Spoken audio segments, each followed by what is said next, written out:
Fiat's Ducato might not be the first name on your LCV shortlist for a large van, but the Series 9 model we look at here was much improved back in 2024 and definitely merits your attention, particularly if you're looking at the full EV option. Spun off the same platform as the Peugeot Boxer, the Vauxhall Movano, the Citroen Relay and the Toyota ProAce Max, the Ducato continues to score in 4 key areas: robustness, low running costs, a wide range of body options and load area flexibility. Fiat's largest van, the Ducato, upped its game with a package of useful improvements announced in 2024. Here, we'll take a closer look. The Fiat Ducato. It's the company's largest van, the flagship of its commercial vehicle range since 1981, and according to the Italian brand, the most important model in its LCV lineup. That's certainly the case in mainland Europe, where it's the best-selling commercial vehicle of any kind, regardless of category. Number 1 in terms of sales in 12 different countries. Here, though, it's a less familiar sight than it should be on our roads, something Fiat set out to change when it launched the much improved X290 Series 6th generation version back in 2014. A design enhanced first in 2020, then again in 2022 and 2024 to finally create the Series 9 model that we're going to look at here. The fundamentals here are pretty familiar because they're shared with 4 other competing models in the large van segment, namely the Peugeot Boxer, the Citroen Relay, the Vauxhall Movano and latterly Toyota's ProAce Max. Now, Fiat used to use its own power plants, but now sources those from the same Stellantis parts bin as its competing clones. The core reasons you might want a Ducato lie, as before, with the wide range of body styles and the affordable running costs, which are aided here by the vast improvements made to the full electric version. You can find out more about this kind of model by downloading the Car and Driving app. And if your interest is specifically in this Ducato, you'll need to stay with us for the industry's most comprehensive review, the Car and Driving road test. Fiat has been forced to fall into line and use the same Stellantis Group 2.2 litre diesel in this Ducato as is found in its Peugeot, Citroen and Vauxhall clones. Now, as with those models and the Toyota ProAce Max, the whole range is based around the same basic 2.2 litre unit, which is what we're trying here, developing either 140 horsepower with either a 6-speed manual or the alternative 8-speed auto gearbox that we're trying here, or 180 horsepower, where this model comes in auto form only. This 4-cylinder engine is a bit more refined than the old 2.3 litre multi-jet unit that used to feature in the Ducato, but it's still nothing like as quiet as the diesel units you'll find in rival Mercedes Sprinter or Volkswagen Crafter models. Like its design clones, the Ducato is based around a single front-wheel drive configuration with a McPherson front suspension and a rigid axle rear suspension with leaf springs. Refinement is aided by considerable underbody and upper body strengthening, also aimed at producing greater durability. The alternative e-Ducato model uses a big Stellantis-derived 110 kWh battery, which takes this LCV up to 260 miles between charges. It powers an electric motor, putting out 272 brake horsepower and 410 Newton meters of torque, though you only get that with the fastest of the 3 available drive settings, power. The default normal mode restricts this Fiat to 218 brake horsepower, while the eco setting you'll need to get anywhere near the quoted driving range figures restricts you to just 163 brake horsepower. An e-Ducato offers 4 selectable levels of brake regeneration, which are operated by paddles behind the steering wheel. Bear in mind that, as usual with EV vans, the range figure will drop off, well, quite a bit if you've got a full load out back. The EV model's underfloor battery positioning results in a low centre of gravity, improving cornering and stability even when fully loaded. The electric power steering now automatically adjusts the assistance to the speed of the vehicle. Now this increases driving comfort at higher speeds, and it makes manoeuvring in the city that bit more comfortable. With all Ducato models, the way this van drives shows its age a little, but this van is light by segment standards, which helps it to feel quite agile, and it feels wieldy in town with supple suspension, light steering and a relatively tight turning circle, up to 12.5 metres in an L2 diesel or up to 14.3 metres with the longer L3 version. You'll need a bit more space to turn the EV model, between 14.3 and 15.3 metres depending on body shape. As for towing, well, you'd probably expect this diesel model to match the segment 2.5 tonne braked towing weight norm, but you might be surprised to find that the electric version's 2,400 kilogram towing figure nearly matches it. Goodness knows what that would do to the EV range figure though. We've been impressed by the supple ride and relatively easy manoeuvrability of this Ducato. Vans this big are rarely this easy to drive. The ESP stability control system is particularly refined on this van, with a load adaptive control function that adapts the point at which the ESP intervenes according to the load in the vehicle and its distribution. There's also a hill start assist built into the ESP software. This system is activated when the vehicle is stationary, the engine is running, foot on the brake pedal on a slope steeper than 5%, in forward gear going up or reverse gear going down. Under these conditions, braking pressure is maintained for around 2 seconds after the driver releases the brake pedal, offering assurance and ease in moving off without the vehicle dropping back, whatever the load in the van. There's a slightly sharper look for this updated Ducato with a new Fiat branded fascia above the lower air intake. Otherwise, visually, not too much has changed here. These LED headlights and front fog lamps come with the plusher trim. The EV version's visual changes are minimal. Apart from the badging and the charging flap, there are no exterior giveaways to the e-Ducato's electric status. Now, the sheer size of this Ducato varies between 3 vehicle lengths, which vary between 5,413 millimetres and 6,363 millimetres in length. Now, we've got the mid-level L3 version here, which is 5,998 millimetres long. This Fiat rides on either 15 or 16-inch wheels, and on this combustion version, a pronounced side exhaust pokes out to confirm that you've chosen the diesel model. These huge door mirrors have integrated indicators, which will be expensive to replace when you bash them in a tight city side street. And as standard, there's only a single near side sliding door. The height of the bluff rear end varies between the 3 available heights. We've got the most popular H2 version here.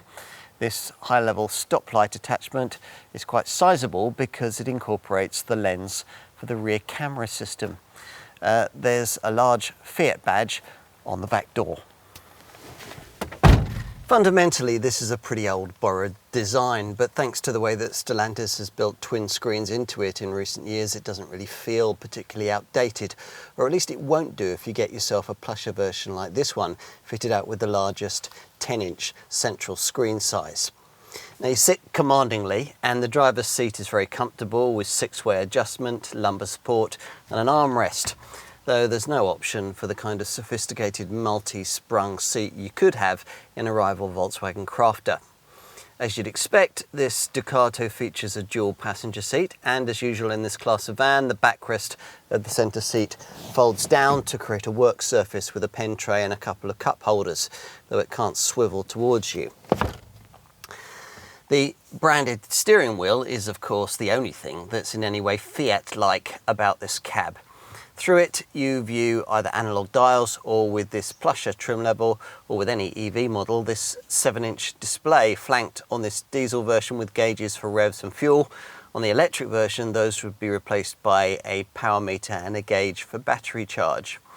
There are various screen layout options enabling you to replace the central speedo dial in the middle of the screen with either trip data, a drive assist graphic, vehicle info, your audio settings, or navigation mapping. Everything else that you'll need to know will of course be on the center screen. On a base spec diesel model, this will be just 5 inches in size, a screen format that grows to 7 inches with the Ducato. With either drivetrain, opt for the plusher Primo trim level we have here, and Fiat will upgrade you to this much more sophisticated big 10-inch central monitor, which has bottom frame shortcuts for music, climate, navigation, phone and vehicle settings, plus an apps button on the far right which connects you through to a screen full of little icons. Otherwise, this display's home screen is one that, to suit the current trend, can be divided into sections. We've got navigation, radio and phone functions shown on it here. There's pretty much everything that you'd want on this monitor, including natural speech recognition, TomTom 3D navigation and wireless Apple CarPlay and Android Auto. This screen also has climate functions, but fortunately there are proper physical climate dashboard buttons too. The issues with this cab are of course the same ones that usually apply to this Stellantis design. You can't have a load-through hatch, the side windows don't retract all the way down, there's no standard roof area storage tray, and there are no cup holders on the dash top. Plus, without the electronic handbrake you get with this plush trim level, you have to have a manual handbrake between the seat and the door that can snag your clothing as you get in and out. There's space for beverages in this lower floor tray and in this central cup holder that sits above USB-A and USB-C ports and a 12-volt socket. There's a 230-volt socket too on plusher trim. Now, on the passenger side, there's an open mid-level storage area, and just below a small glove box. There's a smaller lidded glove box on the dash top just above. You get ticket clips in the sun visors and a coat hook on the driver's side B-pillar. You get 2 deep lower bins in each door, plus 3 small upper cubbies. There's stowage space beneath the passenger bench too, and on Primo models underneath the driver's chair. There's a cubby under the climate controls and a fairly useless one by your right knee. At the time of this review in summer 2025, Fiat Professional's ex-VAT figures for the diesel panel van models ranged in the £33,000 to £40,000 bracket spread across 3 vehicle lengths, L2, L3 and L4, and 3 vehicle heights, H1, H2 and H3. Obviously the all-electric Ducato only offered with 2 lengths, L3 and L4, and 2 heights, H2 and H3, costs a lot more, from around £46,000 as we filmed, after deduction of the government's £5,000 plug-in van grant. Considerably less than it was, by the way, for the last of the pre-facelift models. With both powertrains, there are 2 trim levels to choose from, standard or, as in this case, plusher Primo. The Ducato can also be had in window van or chassis cab forms, and if you choose the diesel, there are also platform cab, drop side cab, back-to-back, chassis crew cab and tipper cab variants. Or you could use this Fiat as a conversion base.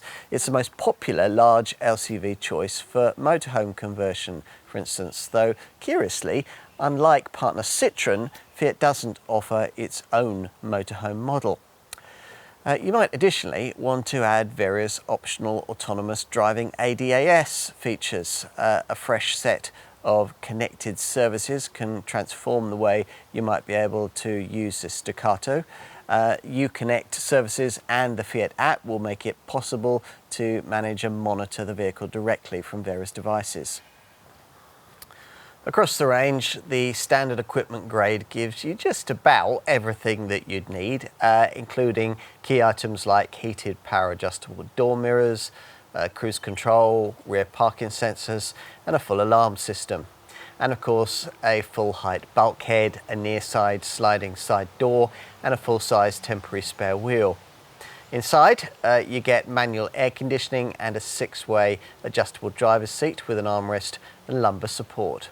As standard, the diesel versions get an old-fashioned 5-inch central screen, but the e-Ducato models upgrade that to a 7-inch central touchscreen display with Apple CarPlay and Android Auto, and further get nicer premium trim.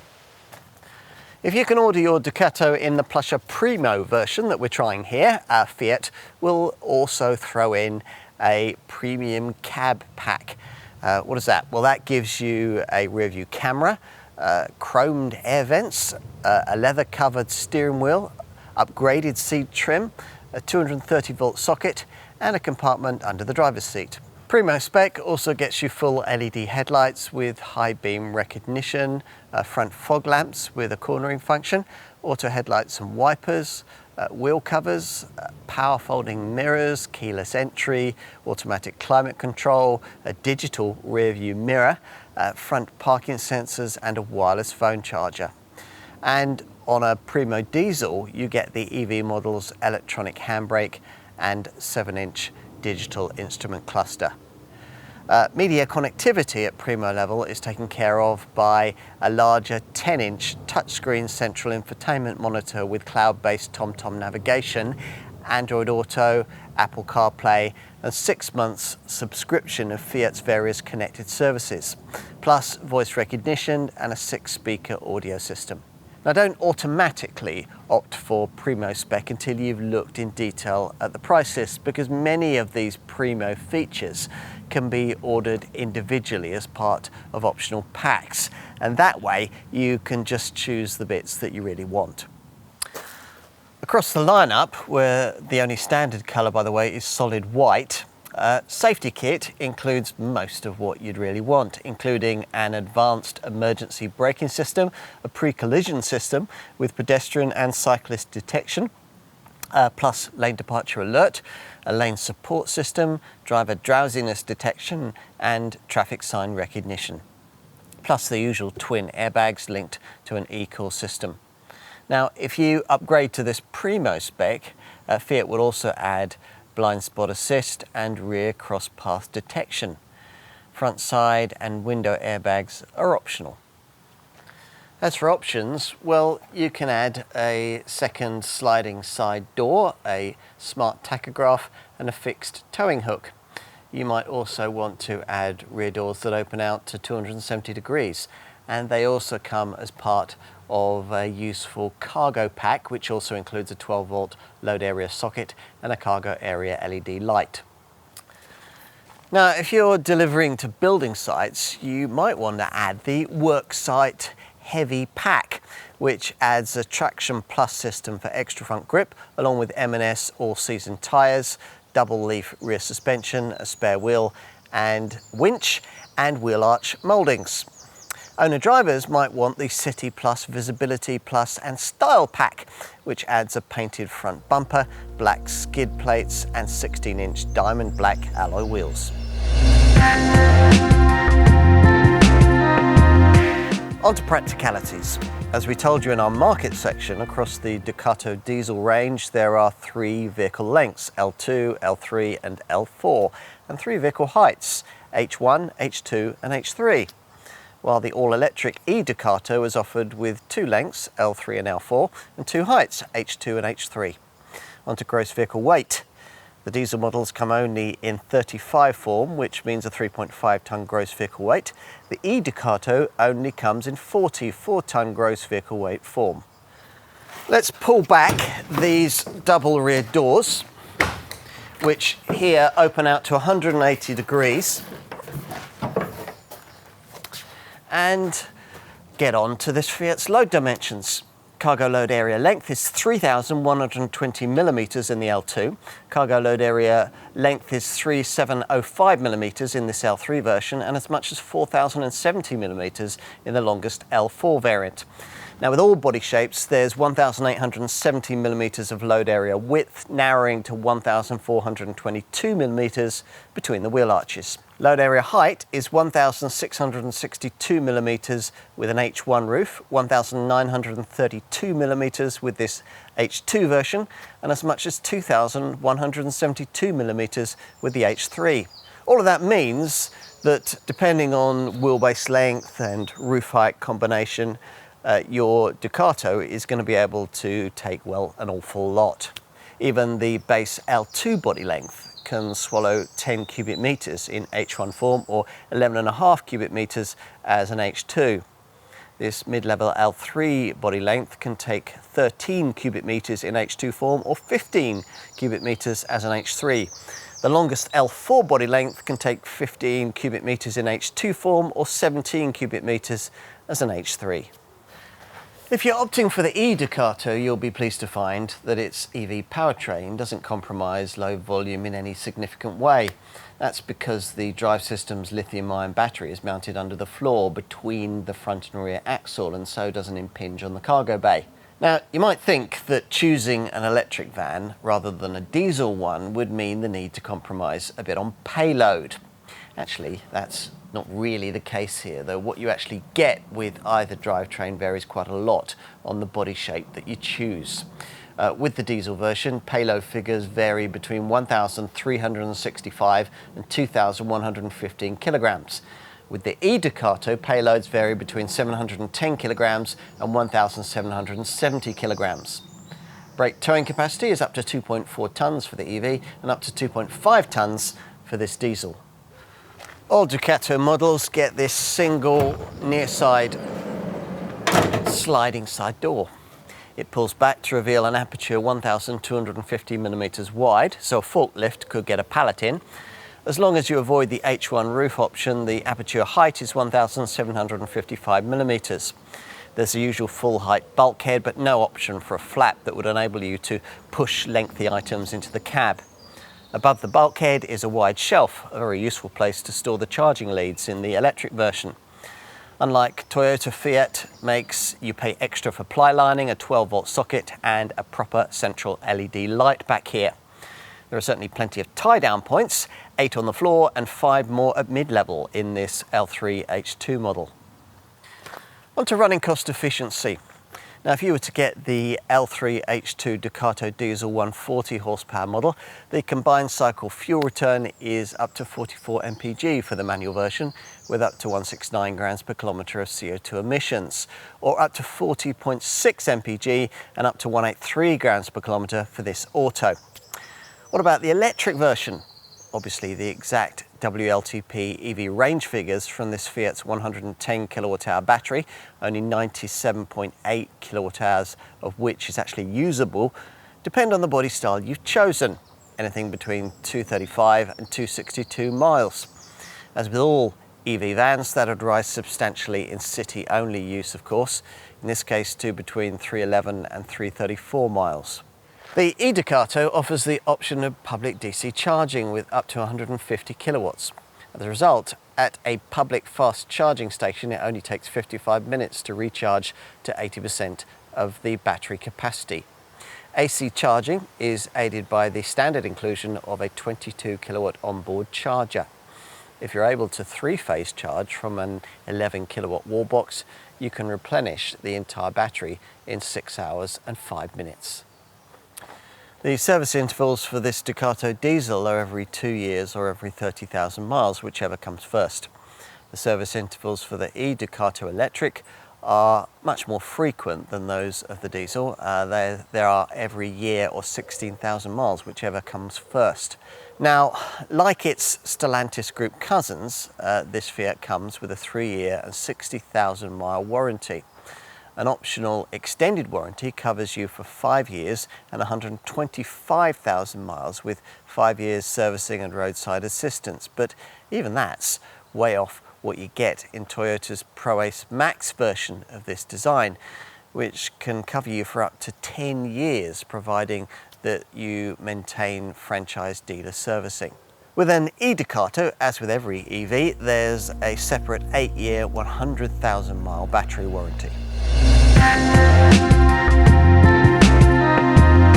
Pounding the streets of Naples or Palermo is about as tough an assignment as you could think to put a commercial vehicle through, but it's here that Fiat's Ducato has earned a loyal following. If it can put up with that sort of traffic, heat cycling and punishment from potholes, cobbles and other road users, British conditions aren't gonna make it break a sweat. This improved model builds on the toughness of its predecessor and adds a welcome layer of technical sophistication in both combustion and full electric forms. This model no longer has the engineering differentiations that it used to enjoy over its Citroen, Peugeot and Vauxhall design stablemates, but the shared Stellantis powertrains are very class competitive, particularly if you want a full EV. As before, the Italian brand has clearly thought long and hard about what operators actually want. Take things like this improved model's media connectivity and autonomous driving tech, for instance. As a result, if your business is in the market for a large van, it may very well be that you really need to go for an Italian.